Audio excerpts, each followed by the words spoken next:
नमस्कार किसान भाइयों। इस समय धान की फसल पूरी तरीके से लगभग तैयार होने की कगार पर है। धान की फसल में बालियां आ चुकी हैं और अब बीमारियों का दौर शुरू हुआ है। और इन बीमारियों को कैसे कंट्रोल किया जा सकता है और किस तरीके से किसान घर बैठे अपनी इन बीमारियों के लिए ज़्यादा से ज़्यादा जानकारी प्राप्त कर सकते हैं, इसके लिए आज हमारे साथ जुड़े हैं कृषि रोग विशेषज्ञ हितेंद्र सिंह। सबसे पहले हम आपका स्वागत करते हैं। नमस्कार किसान भाइयों, आप सभी का स्वागत है। और कुछ जो जानकारियाँ हैं वो मैं आपके सामने पेश करूँगा जो धान में आने वाली हैं और उनको आपको देख के दिखाता हूँ। और कोई जैसे ये आप जैसे किसान भाइयों हम ये बाली देख सकते हैं, इसमें कुछ धान है ना वो पूरी तरीके से स्पॉट आ चुके हैं, उन पर काले काले पीले पीले से स्पॉट आ रहे हैं। ये फंगल डिजीज है, फफूंदी। देखो ये आप देखिए, ये दाना खाली जा रहा है। तो अगर बंद वाली पे स्प्रे करते तो ये प्रॉब्लम नहीं आती। और फफूंदी नाशक का स्प्रे करो, कार्बोंडाजिम मैनकोजिब 300 ग्राम एकड़ और 2 स्टेप्टोसाइक्लिन 1 एकड़ में पर्याप्त है। अदरवाइज अगर नया टेक्निकल यूज करना चाहते हो तो एजॉक्सी प्लस टेबुकोनाजोल 250 ग्राम और उसके साथ वेल्डामाइसिन 250 ग्राम लगा सकते हैं, जिससे कि ये प्रॉब्लम आपको कभी दिखाई नहीं देगी। 15 दिन तक इलाज इसका हो सकता है अगर उसको लगाने के बाद। ना आपका ये धब्बे दिखाई देंगे और नहीं आपको ये आपको खाली बाली दिखाई देगी अंदर से। और माइक्रोन्यूट्रिएंट की जो प्रॉब्लम है वो भी आप कवर कर सकते हैं इससे। जो धान का झोंका बीमारी है वो क्या यही बीमारी है? हाँ, वो सारी चीज़ इसी से कवर हो जाएंगी।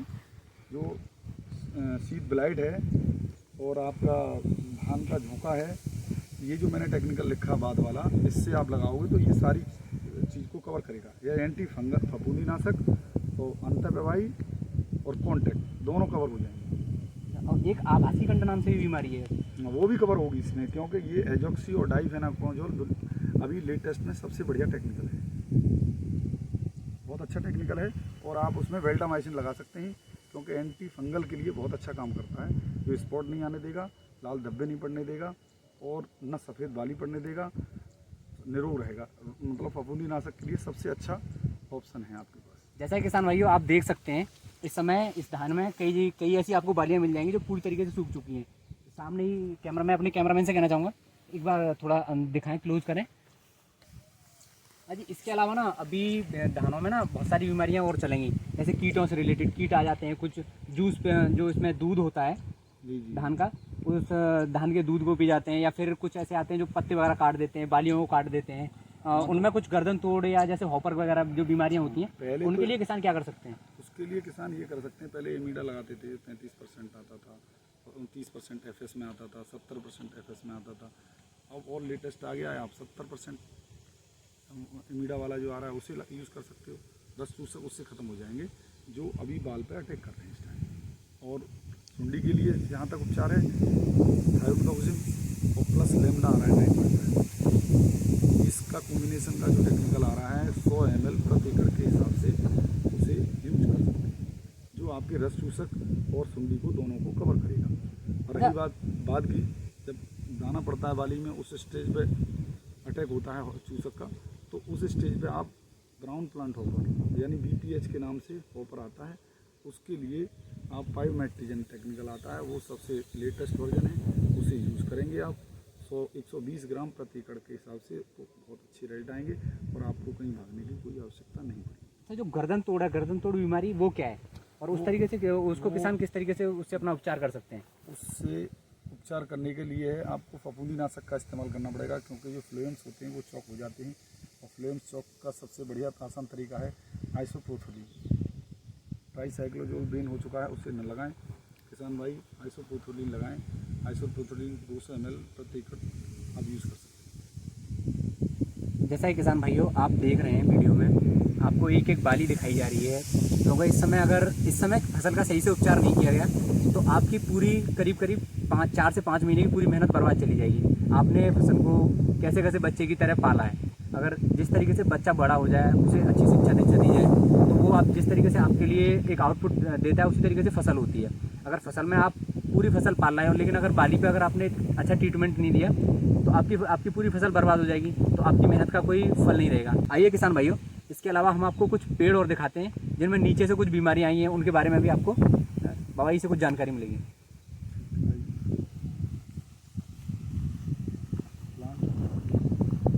ये हमारे हमारे पास कुछ प्लांट हैं इधर, हमने खेत में से उखाड़े।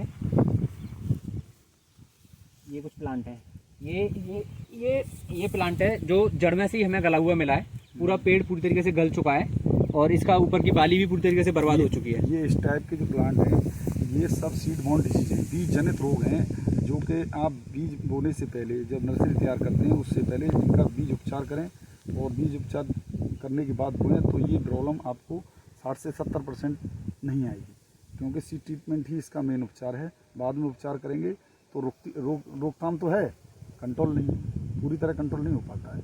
2 से 3 ग्राम थायोफेनेट मिथाइल से ट्रीटमेंट करें।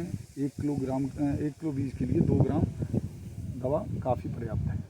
सीड ट्रीटमेंट करने के बाद इसको छींटे लगा सकते हैं बीज पर डाल के बिजाई के समय, तो ये कंट्रोल हो जाएगा। भाई आपके हाथ में ये पौधा है, ये पूरा पौधा एकदम हरा भरा है, ये पूरा पौधा एकदम हरा भरा है और इसकी बाली जो निकल रही है वो पूरी सूखती हुई निकल रही है, तो इसे क्या कहेंगे? अभी ये आप अंदर से भी देख सकते हैं, ये बाली पूरी तरह से पूरे पेड़ के अंदर से भी पूरी सूखी सूखी निकल रही है। ये ऐसे इस टाइप की जो बालियाँ निकल रही हैं, तो आप ये देख लीजिए कि ये प्लांट के अंदर माइक्रोन्यूट्रिएंट डेफिशिएंसी, पोषक तत्वों की कमी है। ऐसी बाली अगर अंदर से खाली आती है और नीचे सुंडी नहीं दिखाई देती है तो किसान भाई ज़रा ध्यान दें, उन खेतों में आप माइक्रोन्यूट्रिएंट जैसे कॉपर है, मैग्नीज है, बोरान है, मॉलिब्डेनम है, ये सारे लिक्विड आते हैं, उनको स्प्रे कर सकते हैं बंद वाली पे, तो आपकी ये बालियाँ भरी हुई दिखाई देंगी। क्या किसान भाई जो ये लिक्विड्स आते हैं, अलग अलग कंपनियां बना रही हैं, क्या इनका कोई घरेलू उपचार भी है जिससे ये किसान भाई उन तत्वों को ज़मीन में पूरा कर सकें? इनको कर सकते हैं, क्यों नहीं कर सकते। इनका घरेलू उपचार ये है कि नीम का तेल आता है रस सूखने के लिए, तो वो 5000 ppm में आता है, 1500 से लेकर के 5000 ppm के बीच में। तो 2000 ppm वाला 100 ml 1 एकड़ के हिसाब से उपचार करें तो सुंडी और आपका रस सूसक दोनों समाप्त हो सकते हैं। नहीं, जैसे ज़मीन में बोला जाता है कि कई बार मैग्नीशियम की कमी हो गई, ज़मीन के जो पोषक तत्व होते हैं अगर वो कम पड़ जाते हैं तो उनके लिए किसान भाई क्या कर सकते हैं? उनके लिए तो किसान भाई ये कर सकते हैं कि जैसे आपके नीम की खली है उसको डाल सकते हैं, तो क्लोरोफिल की परसेंटेज बढ़ जाएगी। अब मान लीजिए मैग्नीशियम की पूर्ति है तो मैग्नीशियम तो किससे मिलेगा, या आप जो जैसे हरी खाद तैयार करें, क्या नाम है, सन बीजा जो होता था पहले, तो उससे नाइट्रोजन, फास्फोरस और पोटास तीनों परसेंटेज में चीज़ मिलेंगी। अदरवाइज इसके अलावा फिर आप जो देसी खाद है उससे ये चीज़ें प्राप्त हो सकती हैं स्लो परसेंटेज में, तो उसका लंबा प्रोसेस है। डायरेक्टली कोई ऐसी देसी चीज़ नहीं है जो आप डालो, वही है जो आप बाजार से खरीद के लाएंगे। इसके अलावा कुछ और जो आप किसान भाइयों को बताना चाहें जिससे किसान भाइयों के फ़ायदा हो? किसान भाइयों का फ़ायदा कि बैल जो बंद हो कवर्ड में तब विशेष ध्यान देना चाहिए उनको। इस स्टेज पर ध्यान देने से उनकी जो पैदावार है 20 से 30% बढ़ जाएगी। अगर वो नहीं देते हैं ध्यान तो 20 से 30% डैमेज होने के चांसेज हैं, और फिर 5% तो हो ही जाती है। ये तो मिनिमम है, इतने पर अगर ध्यान नहीं दिया तो 5% तो जाना ही जाना है, और नहीं तो 20 से 30% का पक्का इलाज है। पर इस पर विशेष ध्यान देना है कि रस चूसने वाली दवा, सुंडी की दवा और रोग की दवा, ये 3 चीज़ें आपको अलग अलग घोल बना के स्प्रे करोगे तो बेनिफिट अच्छा मिलेगा। धन्यवाद। जैसा कि किसान भाइयों आपने जाना कि किस तरीके से किसान भाई अपनी फसल का ट्रीटमेंट कर सकते हैं और किस तरीके से अपनी फसल को बर्बाद होने से बचा सकते हैं। अगर ये जानकारी किसान भाइयों को पसंद आई हो तो हमारे चैनल को सब्सक्राइब करें। धन्यवाद।